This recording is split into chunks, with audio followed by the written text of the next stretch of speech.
Така, здравейте, Марио Девелопер тук. Днес ще ви покажа как да си сложите скин на Майнкрафт. Глупости също ги махна. Първата работа е влезете в Google и залезнете в ето сайт.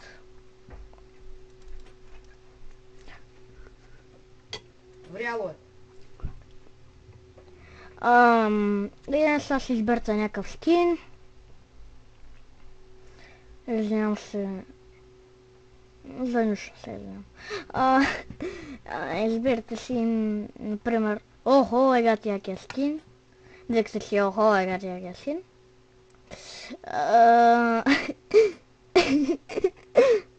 Извинявам се за ликабенето.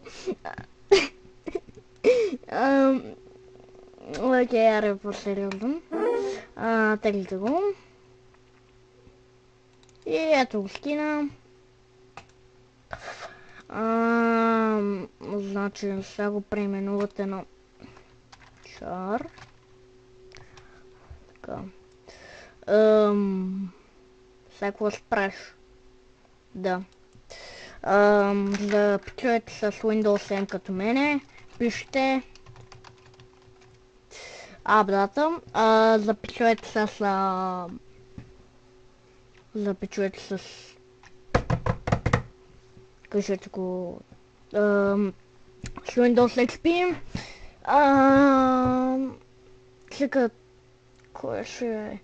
Имате един бутон Run и цъкате този бутон Run. После пишете апдатата и кликате пак на Run и ще ви излезе. Ето, влизаме и сега в Minecraft и в папката bin. Извинявам се.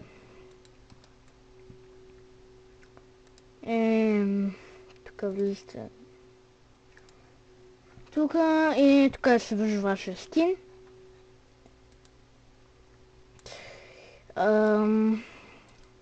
Значи слагате този скин.